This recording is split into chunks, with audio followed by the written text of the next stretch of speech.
Basic Brewing Radio is sponsored in part by the American Homebrewers Association. Bottle up the fantastic flavors of summer with fermentation recipes and techniques with a free copy of The Fermentation Kitchen by Gabe Toth. Now through September 30th, that's this Friday, join the American Homebrewers Association with promo code KITCHEN to get a copy of The Fermentation Kitchen by Gabe Toth, a $19.95 value.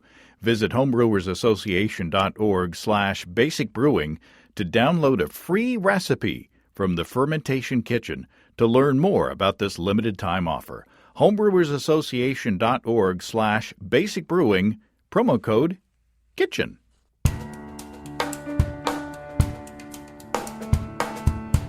Welcome to Basic Brewing Radio for Thursday, September 29th, 2022. I'm James Spencer. Here at Basic Brewing Radio, we're all about home brewing. This week, Matt Giovanisci and I taste his American Amber Ale that we designed during an episode of this very show, and we formulate a recipe for an unconventional Belgian wit that I'm going to brew this week. If you go to basicbrewing.com, you can find archives of our audio and video shows. If you go to basicbrewingshop.com, you can find our DVDs and our brewer's logbooks. You can follow me on Instagram and Twitter at Basic Brewing, and find our show page on Facebook as well.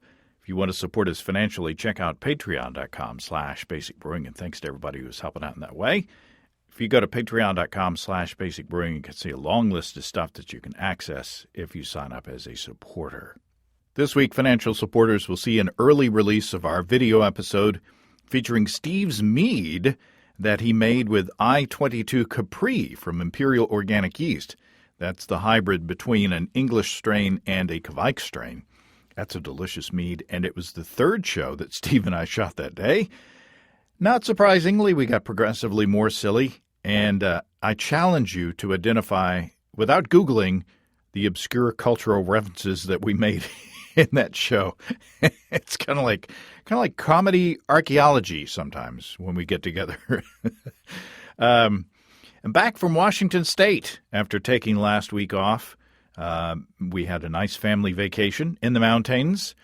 We flew in and out of Seattle and spent the better part of a week in Leavenworth, Washington, which is a very charming tourist town made to look like a Bavarian village. We hiked around a bit, climbed a mountain, and had some very good food. We also found good beers at Blewett and Icicle Brewing there in Leavenworth. And the night before we flew back, we had supper with Tim Lieber, the mead man. It was great to spend time with Tim in person. Tim has sent us a mead experiment involving wood aging, and Steve and I plan to taste that and record an episode in a couple of weeks. So really looking forward to that. Great news from another friend, Chris Colby. You know that he did a lot of great writing for beerandwinejournal.com.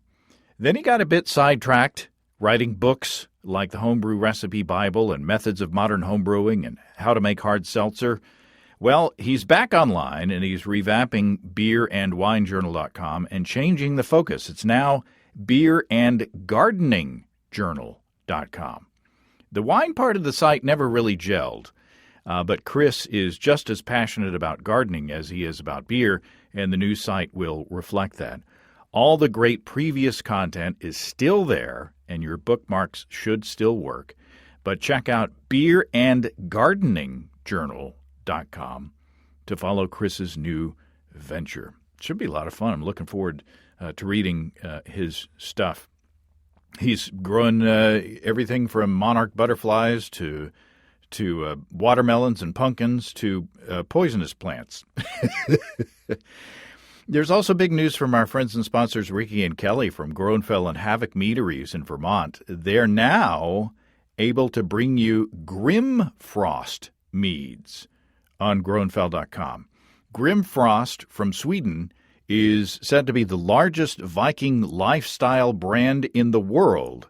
And right now on Groenfell.com, you can find 3 delicious Grimfrost meads. There's Varangian Rosehip and Spice Mead, Shield Maiden Oak-Aged Wildflower Honey Mead, and Draki Black Currant Mead, all by Grimfrost. You can build your own case with Grimfrost mead and get 10% off. And, of course, you can always find the delicious honey-based beverages from Groenfell and Havoc at groenfell.com and have them shipped to most states across the country.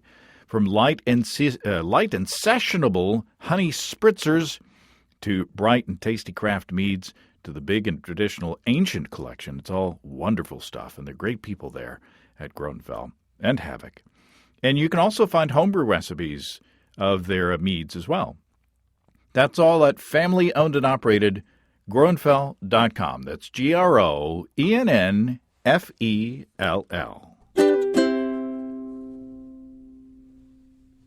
Okay, this is a fun conversation with Matt Giovanisci, whose work you can see on the Brew Cabin and Swim University channels on YouTube. Swim University is great if you've got a swimming pool or hot tub or something like that. Lots of great information there. And, of course, wonderful videos on Brew Cabin as well. One of them featuring me.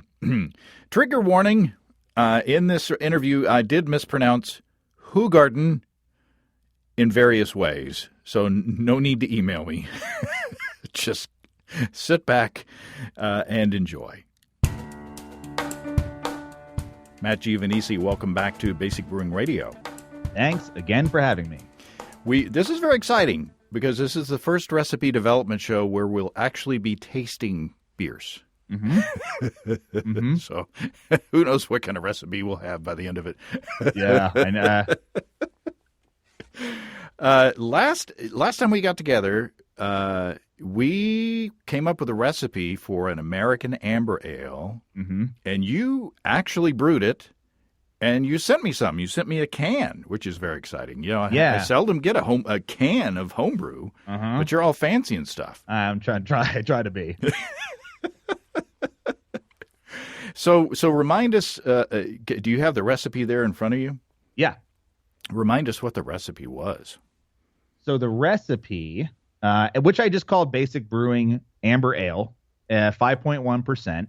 It was 9 pounds of Maris Otter, a pound of Caramel 60 or Crystal 60, and then 3 ounces of chocolate malt for just a little extra kick, which was something we added, which is common in some amber ales, not others, but we added it. And I think you're not gonna spoil anything, but I think you might be able to tell it's there.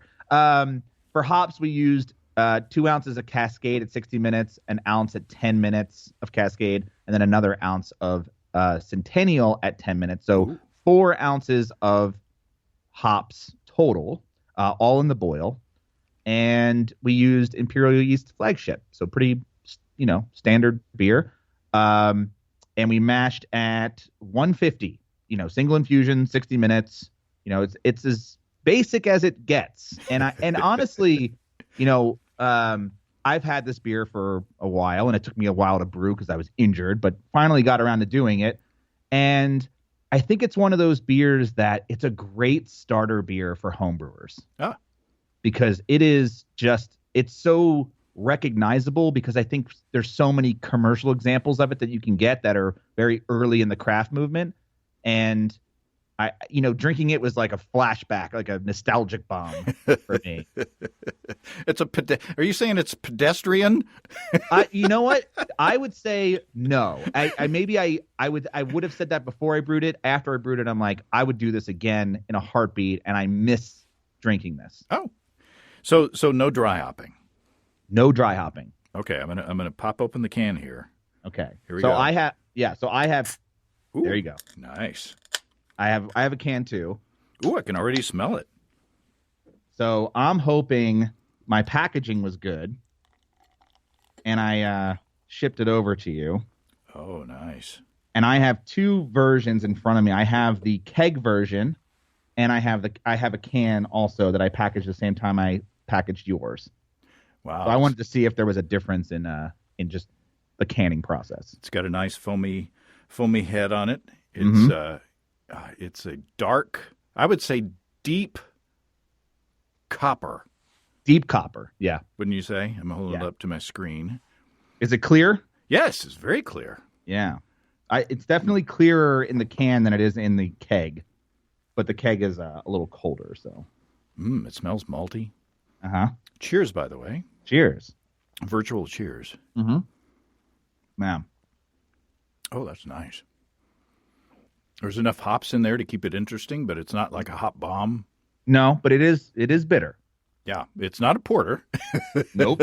or anything, or like an English mild or anything like that. I don't think. Wow. Okay. That's good. Yeah, I just tasted the canned version. Also, there is no difference between the two. Oh, nice. That's good. That's nice. Good. Wow, that's really good. Yeah, I could drink that all day, and it's not like I was worried about the caramel malts. I just haven't used caramel malts or crystal malts in so long. At least at that level, at least like a whole pound of them. And I avoid them just because I'm not a big sweets fan, like a caramel fan, right, or a caramel fan, however you say it. But I almost don't get that. I get all chocolate. And I don't know if you get that, but I had a friend tell me it's kind of like a chocolate muffin. I get a teeny tiny bit of toffee, just a teeny tiny bit. Mm-hmm. But yeah, you're right. It is malty and chocolatey. It's not sweet. It's not sweet, no. Even with that pound of crystal malt. Mm-hmm. It's I'm not a certified beer judge or anything. I don't know if it fits exactly in the category, but it's a dang good beer. Yeah, and I think the Maris Otter was the right call. Yeah, that. Yeah, it's got a really interesting malty character to it. And I think I love the little 3 ounces of chocolate malt. I think that was, I don't know where I saw that in my research before developing the recipe, but I went, oh, that's interesting. I want to add that. I want to try that because people say it's like it gives it that extra little malty kick, and I think it does. That's exceptionally drinkable. I mean, just wow, it's way good. Yeah, I can't wait for Steve to try it. You've sent us kind of a video postcard of how you brewed the beer, a la Basic Brewing Video. You did it in the same way you mimicked the style of Kubrick in your 2001 parody and the HD TV shows and your other one. You mimicked the Basic Brewing Video style very well.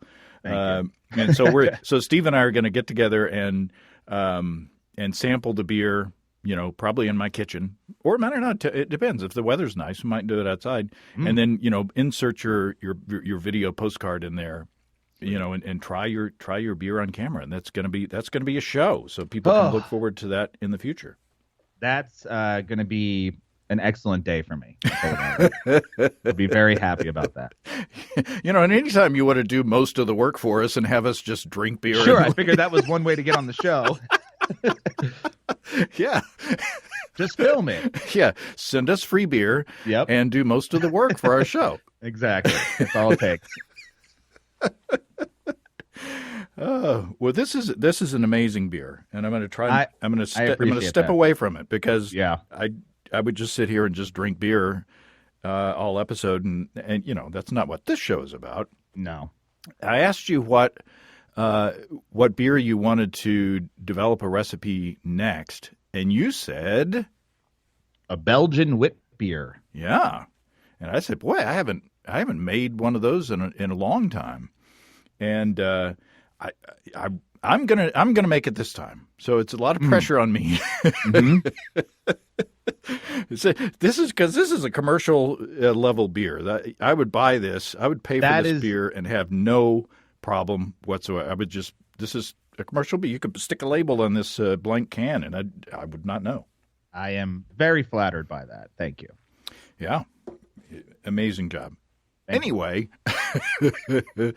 So when I heard or when I was thinking about doing a Belgian white or a wit beer, I said, Stan Hieronymus has written about that, and I'm going to dig out my copy of Brew Like a Monk. And I suggested that you get a copy of Brew Like a Monk, and it's not in Brew Like a Monk. No. But I read it, and it was good. It's part of my collection now. I have a vast collection of brewing books, as most homebrewers probably do. Yeah. He actually talked extensively about the style in Brewing with Wheat.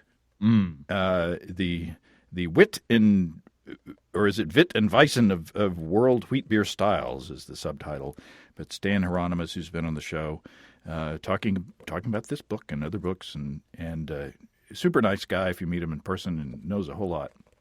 But so this is one resource that we're looking at that I used since I have the book, and I want to talk about some of the things that I found in there. What research did you do to look into the style? Well, I looked at the history of it. It actually doesn't. It has like a very long history, but also a very short one, because it was a style around the Groot age, before hops, and there was I read this today, which was crazy. There's one guy responsible for bringing the style back, right, in the 60s, I believe, and his name's Pierre Celis, right, and that's surprising to me, because I thought the style was just as old as, maybe German and Belgian beers, but it is, but it kind of went away for a very long time. I guess similar to the way that, what's that beer, the Goza, right? It kind of had its heyday way, way long ago, left, and then came back. And now it's like back and popular nowadays, whereas the wit beer, I think, kind of has tapered off. It had a real big heyday maybe in the 90s, early aughts, right? There was like the Blue Moon was really popular. Still is around. Started looking up at yeah. There's one that I love is Allagash White. Have loved that beer. Had it recently in a can, because I didn't realize I don't get it out in Colorado, but when I go back to visit family in Philadelphia, we get it there, and it was in cans. And that was delightful, and there was plenty of it, and it was awesome. Just, exactly like I remembered it. And then I looked at the one that's out here in Colorado is White Rascal from Avery Brewing. Yeah, that's a lovely which we beer. Get a lot of. That's a wonderful beer. We don't get Avery in Northwest Arkansas anymore, I don't think, at least to the places I go. But they were here for a while, and then they went away. You might start getting it again soon because they got bought. Yeah, that's what I understand. Yeah, but yeah, White Rascal is an amazing little beer, and I think that I brewed some beer with the dregs of White Rascal when it was in the bottle. Yeah. Okay. Yeah. So I don't know. Is it not? Well, I guess if it's in cans, it might not be conditioned. It's all canned now. Oh shoot. Well, yeah, you could get the dregs out of a White Rascal, and I had tried with Hoegaarden, which is the beer that Pierre Celis. He sort of in reading Stan's book, he sort of reinvented the style because it had gone away by the time he started brewing it again. So this is right. All the Belgian wits or the wit beers that we're drinking now are kind of new, based on his reinvention of the style. Right. And I tried to brew. I made a starter with the dregs of a Hoegaarden, spelled differently than you pronounce it. And I corresponded with Stan, and he said that he didn't think that the yeast in the bottle was the primary yeast. So, just the conditioning yeast. Right. Interesting. Okay. So I tossed that starter and got a White Rascal from Avery, and it did have more character.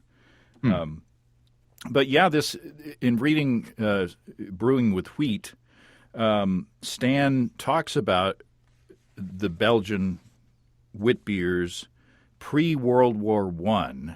Because when the war came along, they needed the wheat to make bread.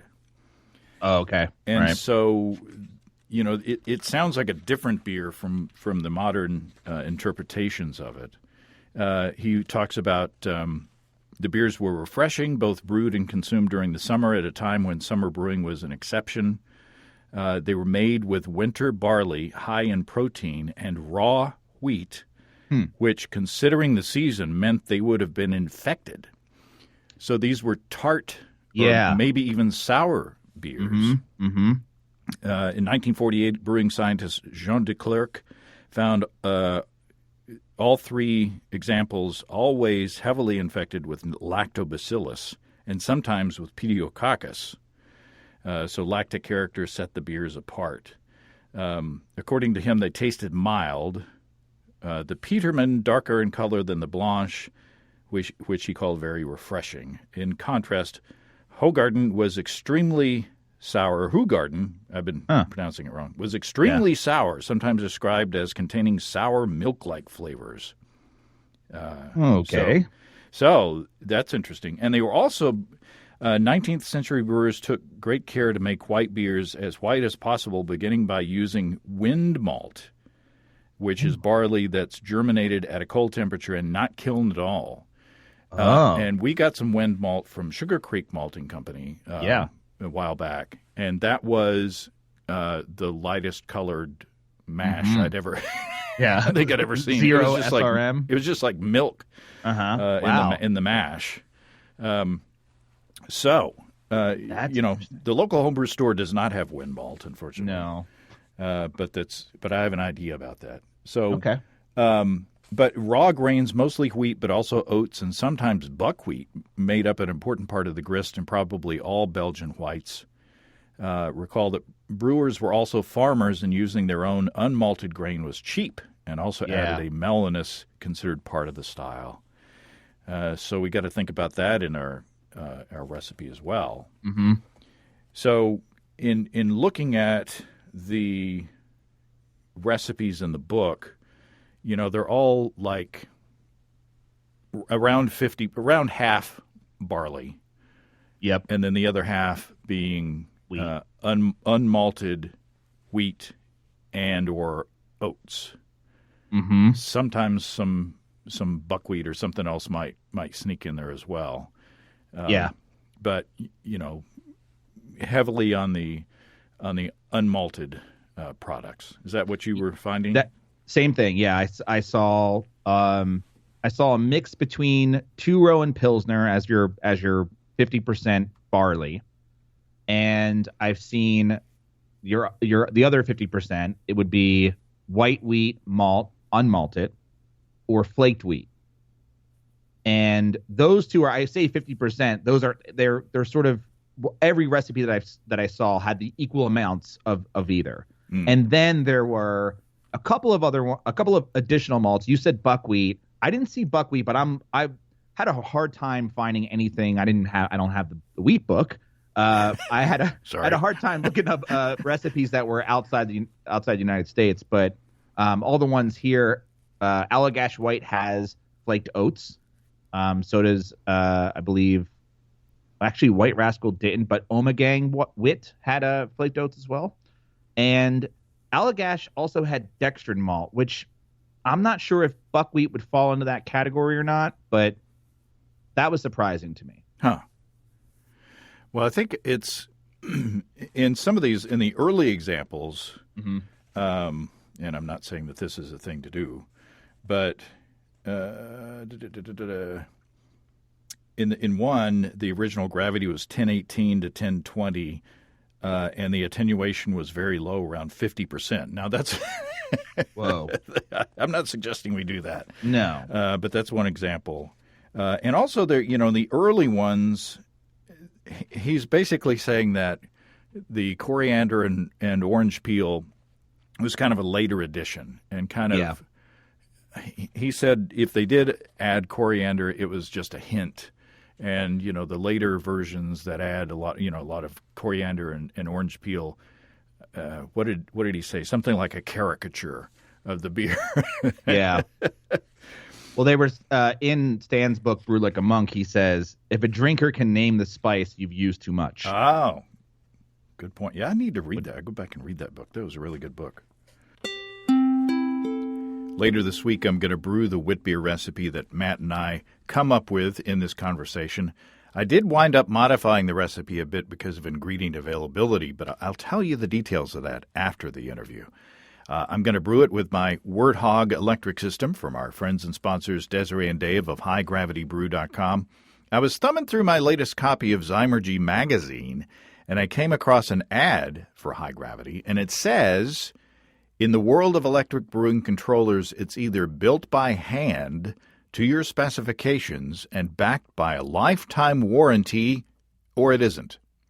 Ship it to us and we'll fix it, guaranteed forever. And that reminded me of a few years ago when I did have an issue with my Warthog controller, and I contacted him, talked to him about it. I sent it back, and he either fixed it or sent me a new one.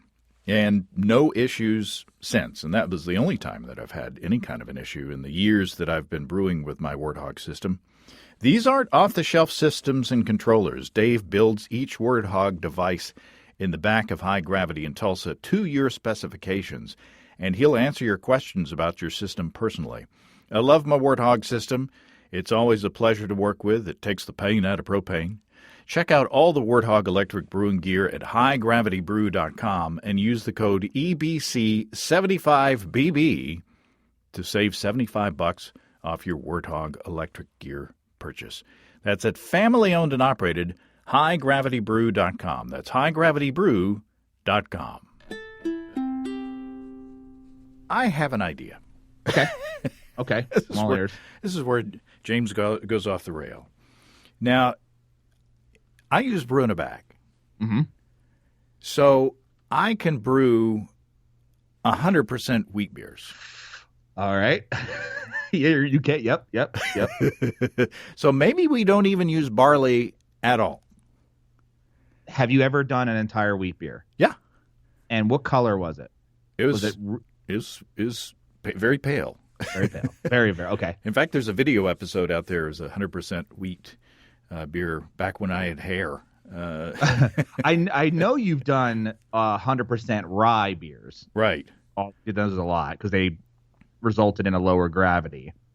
But then, was that when you had the system, the brew in the bag system? Yeah, I mean that. Okay. Or that's not when I had the current system that I had, but I was doing brew in a bag with my old propane kettle. Mm-hmm. But yeah, I got the idea of doing 100% wheat beer from talking to Stan Hieronymus about this book, Brewing with Wheat. I said, of course you can't it's not possible to make 100% wheat beer. And he said, well, yeah. He said, wheat's got enough diagnostic power. It's the Quincy of beers. Diastatic power. Boy, I've had 2 sips of your beer and I'm already. But no, it's got enough enzymatic power to convert its own starches into sugar. So I'm thinking maybe we do like 50% malted wheat. Yep. And then the rest unmalted stuff. Like would you do flaked? Or I think the local homebrew store has torrefied wheat and flaked oats. Okay. Would you do oats as well? I think so, yeah. Okay. that is I can't see that being bad, but when you did the all wheat beer, what was the mouthfeel like? It tasted like a normal beer. And was it tart at all? No. In fact, I was kind of disappointed. I've never done a Hefeweizen that I really liked. That I really liked the character, yeast character. Mm-hmm. So it was kind of more bland, kind of more normal beer tasting than usual, or than I expected, rather. So I don't think there's not going to be any. And I've done half wheat and with some rye, malted rye. So my rye wit beers have been malted wheat and malted rye. So I don't think it'll be weird. No, I don't expect it to be. It's funny that I would have a hard time brewing that because I don't do brew in the bag. Right. So I would have to use probably like 10 pounds of rice hulls or right, exactly. A ridiculous amount. So, but yeah, you want to start building this thing? Sure. I just spilled some of your beer on the. Oh, party foul! It's well carbonated, and the luckily I've got paper towels here in the studio. All right. Well, I'm simply calling this Basic Brewing Witbier, because that's what it is. Sure. And I sent you my water profile. Yes, I have your water profile. And we're going to select Witbier. Okay, so I'm just going to go ahead and just throw in. All right. So which wheats were you saying you were going to use? I'm going to use malted. I think that like Reese white wheat or something like that. Yeah, I think they've got. I think they've got either white or red wheat. I don't think it would make that much of a difference, really. To be honest with you, but I'm going to use white. I'm going to try to use malted white. Okay. Wheat. Wow. So I just added. So my system's obviously different. So if for those listening, my mash efficiency is set at 75%, and I'm doing a batch volume of 5.5 gallons. So as I say pounds and those sorts of things, that's what you're hearing. I also include percentages. So so you're not going to do 100% white wheat malt, right? No, I would say let's do 50% malted wheat and try 50% unmalted stuff. And should I do flaked? Yeah, let's do torrefied wheat because I know the homebrew stores got torrefied wheat. Torrefied. So wheat. Let's do like 50% malted white wheat, 30% torrefied wheat, and 20% flaked oats. Okay. I wonder if that's gonna. Let's just look at it. I wonder if that is going to be really is going to give you a lot of mouthfeel. Because I use a lot of flaked oats in a lot of recipes, especially my New England IPA recipes, because and it was so funny because I used to do half wheat or half flaked wheat, half flaked oats.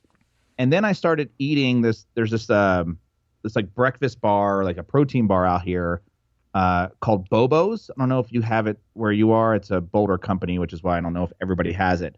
But I was eating. It doesn't sound familiar. It's basically an oat bar, and I was eating that, and I'm like, I'm getting this like slickness, this crazy slickness, and I'm like, oh, I always thought like oatmeal cookies that was like the sugar content, but oats have that like slick mouthfeel, and I use a lot of it in New England IPAs because that's what I'm going for.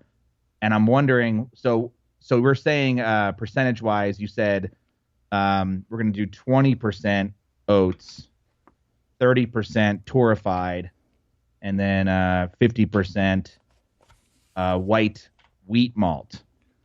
Well, here's a beer, a 20th century method from the 1900s to the 1930s.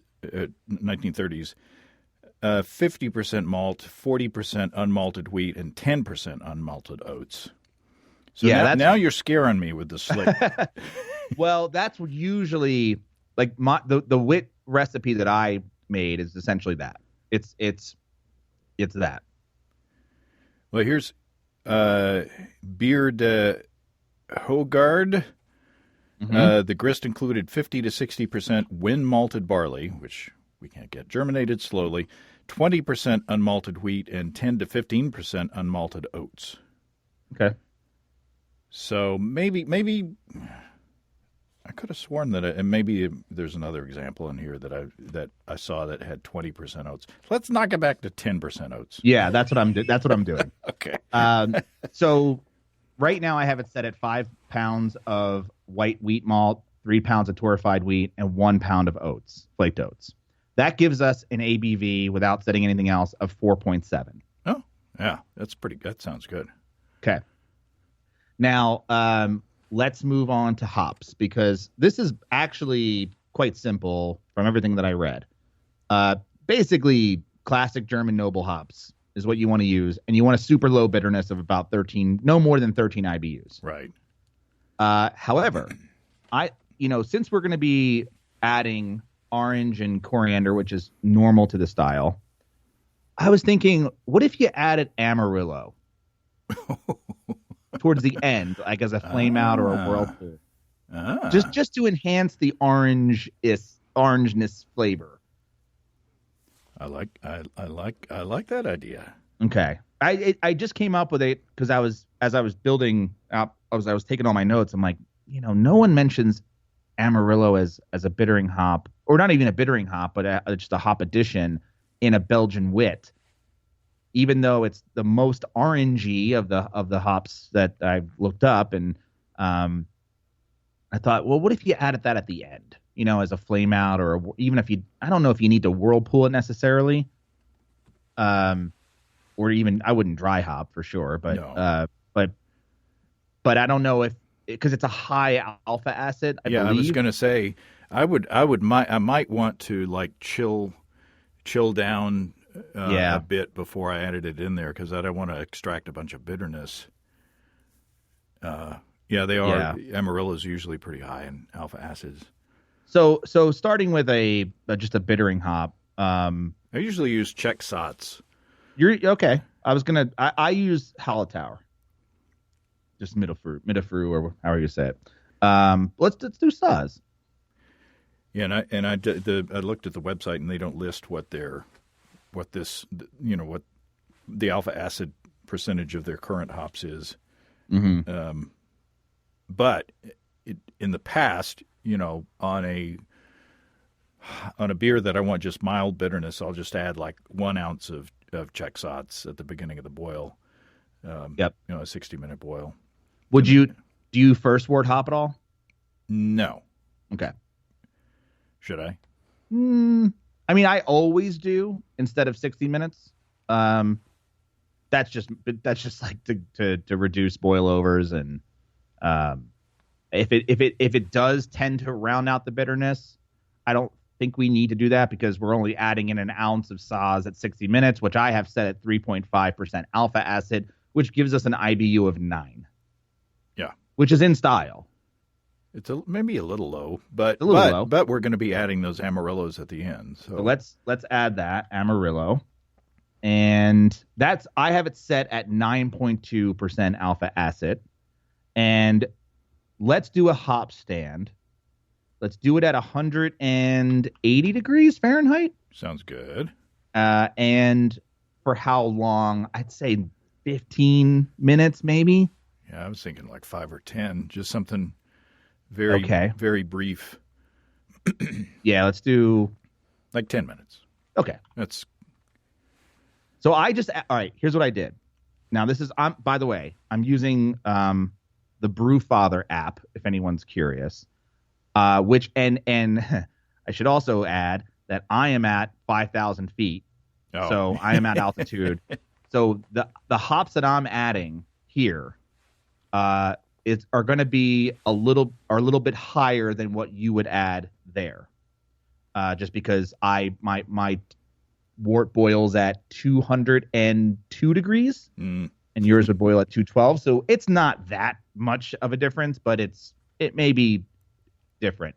So I can so just take that into consideration. But what I did was I added 1 ounce of Saz at 60 minutes and 1 ounce of Amarillo at 180 degrees Fahrenheit with a 10-minute hop stand, and that brings us exactly to 13 IBUs. Oh, perfect.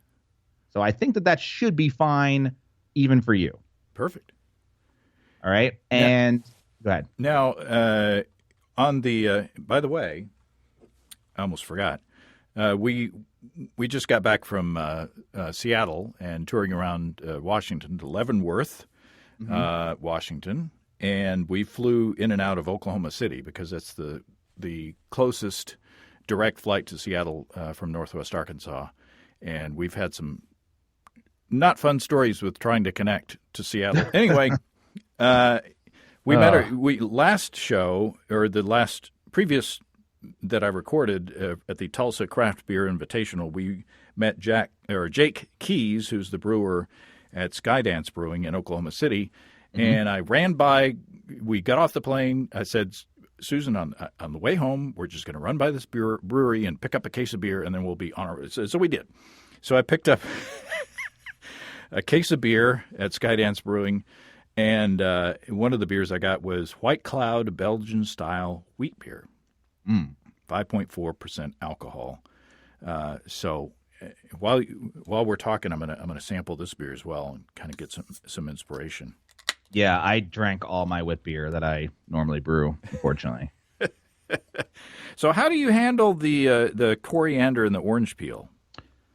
So I'm kind of heavy-handed with spices personally. I've been bitten before, like it came back to bite me when I was brewing a Goza, and I'm like, more salt, right? Like, I mean, as a somebody who likes to cook, I'm like dumping salt into stuff.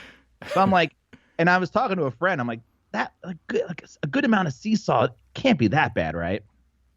It can be even a couple of grams more than what they normally recommend. I'm like, oh yeah, you can really taste it. This beer is making me thirsty. Yeah.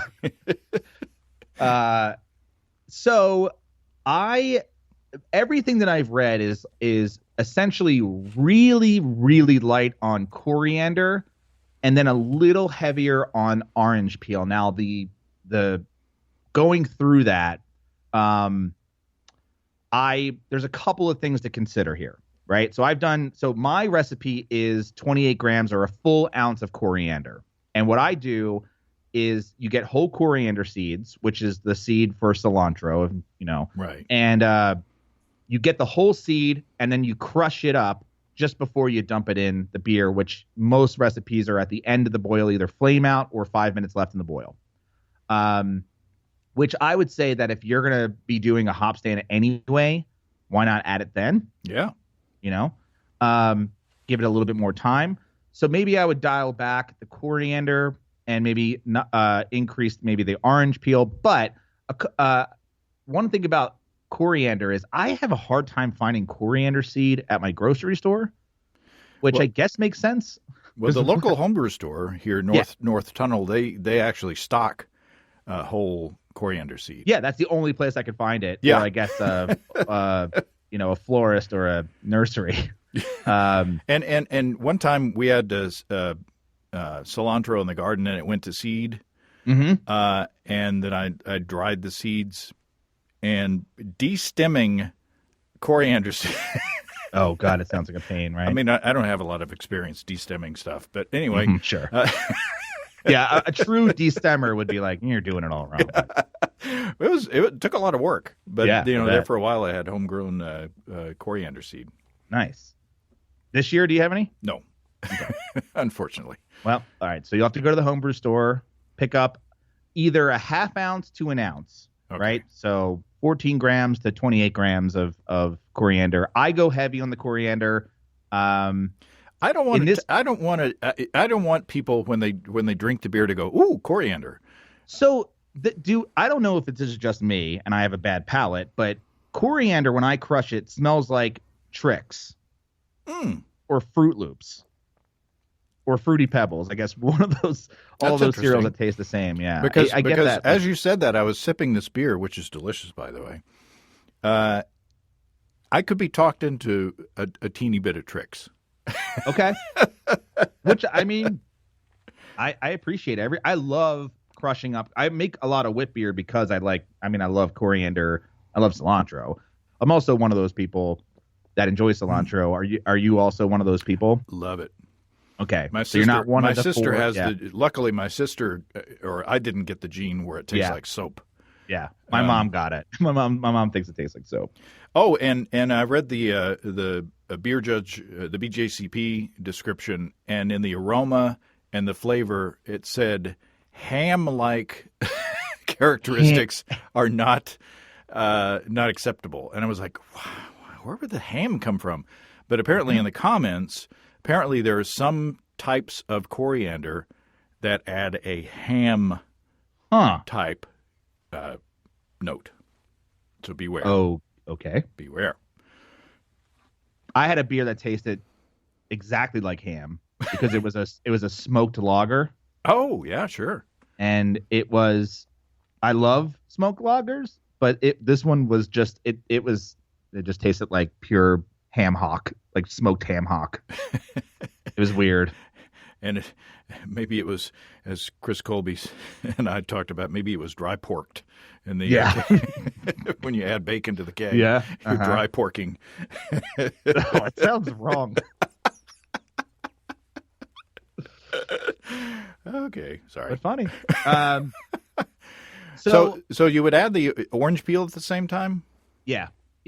Now, one more thing about the coriander. Let's do half an ounce or 14 grams. Okay. I say let's keep it low on that. But here's what I'm thinking. Have you ever dry toasted spices, like in a frying pan? Oh yeah. The recipes for Indian food and stuff say that you need to toast the spices a little bit to wake them up. Yeah. So I watched a guy, like a YouTuber who was a chef, and he did an Indian spice series where he toasted some and didn't toast some, and then did a taste test, blah, blah, blah. And the toasted ones won every time. They were just so much more flavorful. So I'm wondering if we cut back on the coriander, but you do a light dry toast in a pan to kind of get them woken up, and then crush them and then put them in. Yeah. All right. It makes sense. It's got to make the oils more soluble, maybe. Yeah. Right. And since we're only adding in half an ounce, those oils are not going to, cause any issues or anything. And I've got a mortar and pestle. Should I? Yeah, that's what I use. A little bit. Yeah. Okay. Yeah.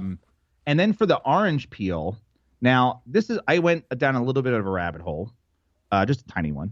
So you can go to the homebrew store. You can get dried orange peel, both sweet and bitter. Right. And really, so Brewlosophy did a experiment on this where they took both. They made a Belgian wit and they tried both, and they see if anybody could tell the difference. Of course, no one could tell the difference. That happens every time I participate. It happens a lot. Yeah. Every time in the past, every time I've taken part in one of those, I'm like, I can't tell any difference. Yeah. Of course, I've got a palate like a hammer, but so sweet orange peel tends to be more pronounced orange character, while bitter orange peel contributes a more general citrusy character and slight bitterness. I watched another person add fresh orange peel, and that I think is the way to go. Well, this white cloud from Skydance, it says it has orange zest. Yes, that's what I would do, 100%. And I could see doing up to a full ounce, so you can do an ounce up to an ounce and a half of fresh orange peel. And since we're doing the Amarillo, let's just do an ounce. Okay. Of orange peel. I wonder how many oranges that is. I wonder how many oranges that is too. I'll just go to Whole Foods and get a bunch of oranges. You know what? And I wrote this down. You get a little snack, a little brewing snack. You could, we love oranges. Yeah. We can make a little salad. So we'll do, there you go. So we'll do 28 grams of that or 1 ounce. And we'll do that at flame out because I don't have the option to do a hop stand with that in the calculator. I love this time of year. That time of year when I have to think about whether I'm wearing shorts still or finally going to break out the jeans for my morning walk. That means it's getting to be cider season. Be on the lookout for A40GF bubbles from our friends and sponsors at Imperial Organic Yeast. Steve and I are very excited about the re-release of Bubbles, the seasonal release. We've been talking about making some cider and some sizer.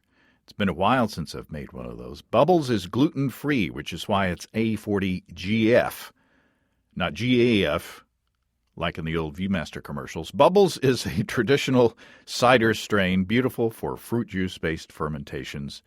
The clean profile of the yeast, especially when used at the lower end of the fermentation range, allows the nuances of the fruit to be prominent in the finished bubbly beverage. And with a pitch rate of 200 billion cells per easy-to-open package, I like to say my stir plate is dusty because I don't use it anymore to make starters for moderate gravity 5-gallon batches. And my airlocks are usually bubbling before bedtime. Look for A40GF Bubbles from Imperial Organic Yeast at your local homebrew store. And check out all the excellent strains available from Imperial at imperialyeast.com. That's imperialyeast.com. All right, so that's the recipe essentially. Besides the yeast, Yeah. and there's some other things we need to talk about, but from all my research, yeast, there's only one. There's only one type, and all the different yeast manufacturers make it. I have a list of them if you want me to read them, but the main one is Imperial B44 Whiteout. Yeah, I was looking at that on my phone just now. Yep, and that's what I use in all my wit beers. And what are we talking about temperature wise? So, this is where Brew Like a Monk came in handy. All their beers, they ferment them. They pitch coolish, and then let it free rise. So pitching at 68 degrees Fahrenheit or 20 degrees C, and then letting it ramp up to about 72. And don't make a starter, because my stir plate is dusty. Your stir plate is dusty. I know that. But if you kind of want a little bit of yeast stress, now I don't know if you're going to get that with Imperial, to be honest, especially with this low of a gravity beer. But you want more yeast character, and you can get that by sort of under pitching a little bit. So I don't know if you're going to get that with 200 billion cells, but maybe if you had an old packet lying around. I'll probably not. I'll slap this packet around on the way home from there you go. From home, stress them out a little bit. Yeah, make sure you grab the packet in the front of the fridge. It's exactly. But even with that said, you still want to make sure you follow all good fermentation techniques and sure. Oxygen if you can, shaking, whatever you got to do. I like adding yeast nutrient to everything I do, just as a backup. Don't necessarily have to do that, but yeah. So I'm just going to add Imperial B44 Whiteout. Okay, sounds good. Yeah, and I'm going to bottle these. By the way, I'm going to bottle this whole batch because I want the I just poured the dregs from. I was drinking this beer and it was it was a little cloudy, but then I poured the dregs of the can into the glass, and that's where I should have agitated the can, because this actually has some dregs, and I wonder if there's some yeast in there. But let's see if it changed the character of the beer here. Well, if you look at the Allagash white cans, they tell you to turn the can upside down and agitate the yeast a little bit. Oh, that's a different beer. Okay, yeah, that's a Belgian Wit. Yeah, that's nice. Yeah, definitely one. I think the bottle conditioning is the way to go. Honestly, I've got 5 more of those, and they're all cans, but yeah. Jake, if you're listening, put some instructions on. Yeah, I believe Allagash has the instructions are literally upside down. Oh, so that when you turn it upside down, you can. Yeah. Boy, that made a big difference. I mean, it was good. It was a good beer going into it. When it was clearer, but now that the dregs are in there and it's all cloudy. Yeah, and it's honestly nice. the most important. I think that's the most important part of the whole beer is the yeast. Mm-hmm. Obviously the wheat, because it's a wit, and the coriander and orange. But this beer has a lot. You really can't mess with it too much, or else you're making a totally different beer. That's the orange character is coming out a lot more. Interesting. Now that those dregs are added, either that or it's warmed up. It's also warmed up a little bit. Yeah, that could help. But yeah, I'm really looking forward to this. I think that. I'm really interested to see what the impact of just brewing with wheat and oats. Yeah, that's going to be interesting. My calculator says that the SRM is 3.6, which is kind of higher than I thought it would be with all that wheat. I think I don't know. I think it's going to be. I think it may be less weird than you may have in your mind. Mm-hmm. I think it's gonna. I'd be curious if it's gonna be a little more tart. Just from all that wheat. Oh, well, here's an idea that I was thinking as I was reading that section about the early the pre-World War I beers being tart or sour. What if I pick up some lactic acid at the homebrew store and after I rack into the bottling bucket, maybe just taste it and dose it a little bit with lactic acid just to boost the tartness a little bit.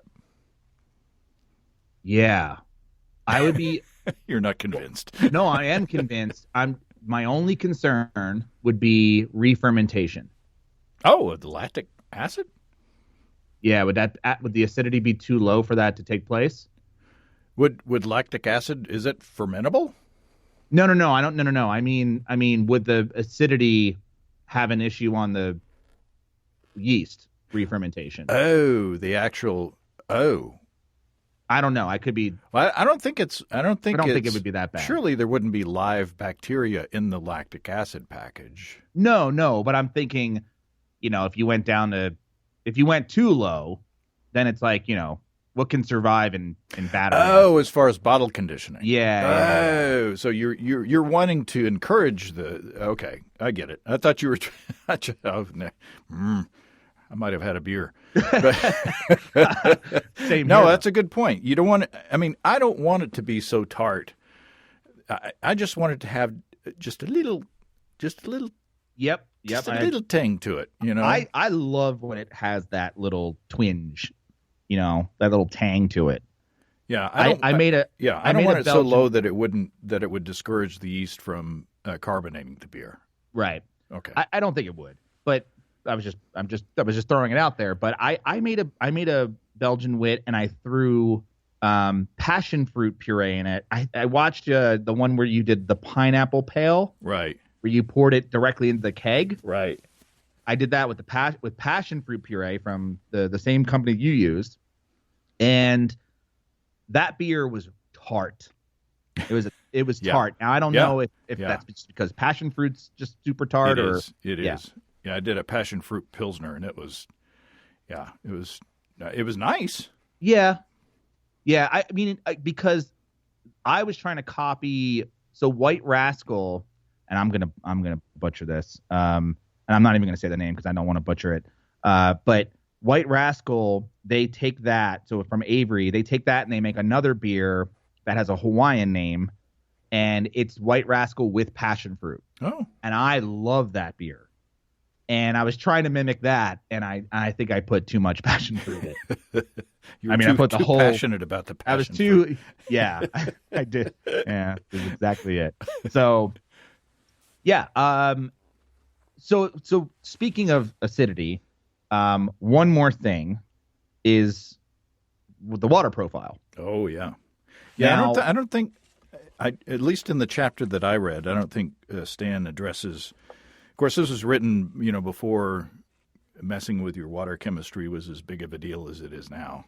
Yeah, but he does mention it in the Brewing Like a Monk book. There's a whole table of Trappist water profiles. Oh. Now, I, just kind of briefly looking at it, and again, they're all goose in their water. They're not using what's coming out for the most part. Right. Now, at least nowadays. And for a good while. But I've seen most people just talk about having a balanced profile, right? So you could probably just use tap water if you wanted to, your tap water that you've gotten tested.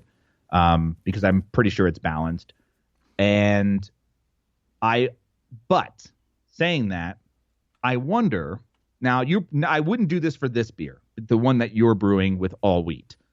But if I were doing it again, I wonder if kind of mimicking the sort of New England IPA profile would have some benefit to the mouthfeel. Or would it be, because what you want good mouthfeel in this beer, but it finishes dry or it tastes, clean. It's dry. Right. It's not going to have that like cloying sweetness. You're not going to finish at, 10-20. You're going to finish at 10-10, maybe a little bit lower, but you still want that mouthfeel. So in my head, I'm thinking, well, if I was doing it again, maybe I would go with a higher chloride to sulfate ratio, not too much, just a 2-to-1, just a little bit more chloride, just to kind of give you that perceived mouthfeel. Maybe that would do something, but what you're doing, I don't think you're going to have a problem with mouthfeel. Yeah, I mean, Well, just the brewing with malted wheat is not going to, just in itself, is not going to have No. a thick mouthfeel. But we're having unmalted wheat and unmalted oats, And oats, in yeah. there as well. So I'm not worried about it. I might be tempted just to see how this comes out with my water. Yeah.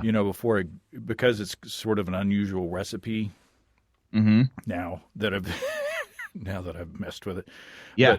But I just I want to see how it turns out, unadulterated, and see what happens. And you happen to have a slightly higher chloride ratio to sulfate. Oh. So you're at 13 parts per million of chloride to 5 parts per million of sulfate. Oh, well, there you go. So I just leaving it there and not making any adjustments, I think you're completely fine. Cool.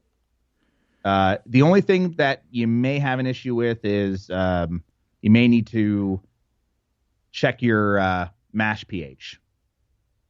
Ah. Because your mash pH right now, according to my calculations, is about 6. So it's got a high, and I don't know. I've never seen that go that high on my calculations. I wonder if it's because of the wheat, but I don't know. So you may just want to pay attention to that, but who knows? Probably be fine. Yeah, I'll totally pay attention to that. I figured that was the answer. But yeah, we'll just keep the water simple, and then for the mash profile, I've seen 2 different ways of doing it. You could do a single infusion at 150, pretty standard. Mm-hmm. I would absolutely do that. You could go a full 90 minutes instead of 60 minutes, so that way you're guaranteed to get full conversion because you're having all that protein in there. I don't know if you need to do that. I have it set to 60 minutes at 150 degrees, which is what? 65. 65 Celsius. Well, typically what I do is since I'm doing brew in a bag, if I were recirculating, I wouldn't do this, but I'm usually on a 5-gallon moderate gravity batch. I'm too lazy to get my pump out. Sure. It's another thing to clean, but yeah. But what I generally do is like every 15 minutes or so, or whenever I'm thinking about it, I come back and I stir the mash. Yeah. And then near the end of like 50 minutes into it, I start taking gravity readings with the refractometer. Oh, then you're good. And then, once I hit a peak and it doesn't climb anymore, and usually it's around 70 minutes for an average beer, but I'll pay more attention to this one just to make sure that I'm getting the most out of it. And, if I go 90 minutes, I'll go 90 minutes. If I go longer, I go longer, So, yeah. So I don't want to do like a lower temperature, like a protein step mash, because I want to have the beer be a bit chewy, Right, because if you do a protein rest, because I've seen recipes where they'll do a protein rest at about 122 or 50 C for 20 minutes, but like you said, it's going to degrade proteins and it's going to cause a loss of the chewiness, the body, the head, all that stuff. Right. So yeah, I don't think you need to do. I mean, obviously keep it simple. Yeah, I'm all about that.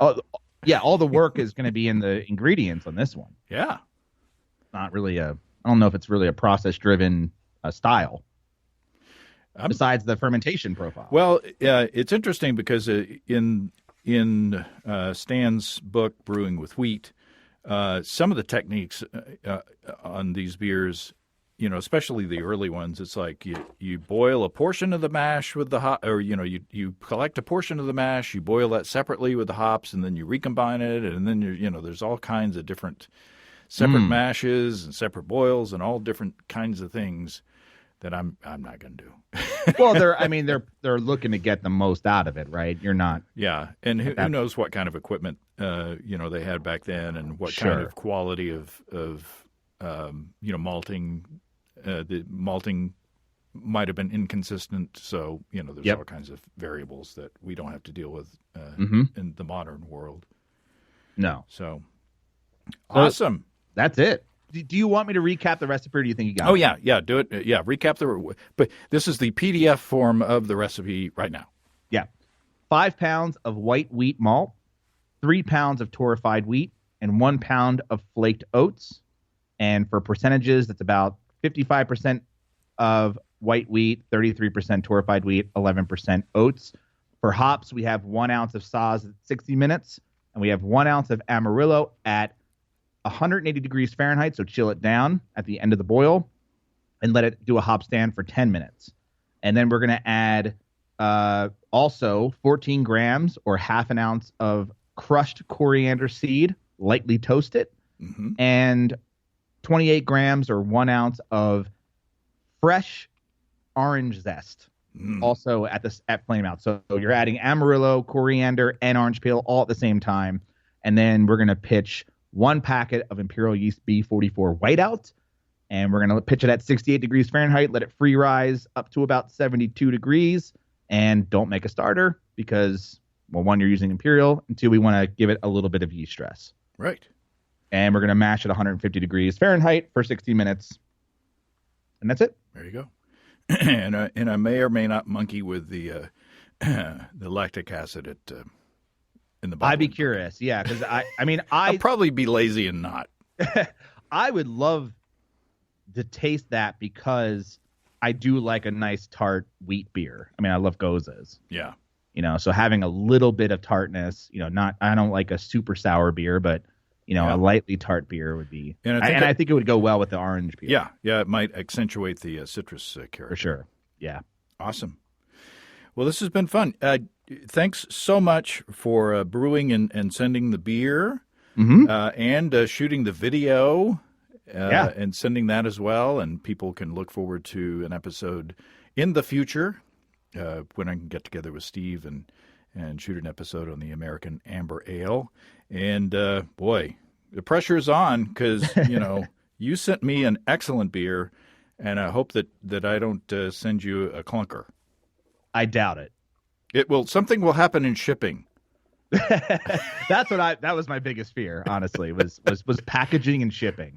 I'll take if it's bad, I'll take the package to the UPS store with it already broken. Yeah, there you go. Just dripping. Here, ship this. Yep. And I was the first time I ever shipped beer in my life. Oh, wow. I know. As I've always just avoided it because I'm like, well, I don't know what I'm doing. No, you did a great job. Yeah. All right, Matt. We will. I'll keep you posted. Yeah, please do. And I look forward to brewing it. I'm all excited. I look forward to tasting it. Well, thanks again to Matt. I did make some adjustments to the recipe because of ingredient availability. The white wheat malt is now red wheat malt, and the torrefied wheat is now flaked wheat. Matt put those adjustments into the software, and interestingly, the predicted color got a little lighter. And I was able to find a 5-month-old pouch of Imperial Whiteout, which Daniel at North Tunnel gave me for free, because it's the shelf life of Imperial is 4 months. But I think this pouch should work fine for this beer, without a starter even. And I hope that it'll add a bit of, sort of that stressed yeast character that Matt and I are looking for in this beer. Stay tuned. In the meantime, if you have brewing questions, show suggestions, or just want to say howdy, write to james@basicbrewing.com, or just fill out the contact form on basicbrewing.com. And please don't forget to tell us where you're from. Check out our mobile-friendly shop at basicbrewingshop.com. Thanks to everybody supporting us through our Patreon page. Special goodies coming your way. Check that out at patreon.com/basicbrewing. It's all until next time. Till then, thanks for listening, everybody. I'm James Spencer. Production help for Basic Brewing Radio and our website is provided by Kelly Dodson. Basic Brewing Radio is a production of Active Voicing. We'll talk to you next time, everybody. In the meantime, stay well and stay tuned. So long.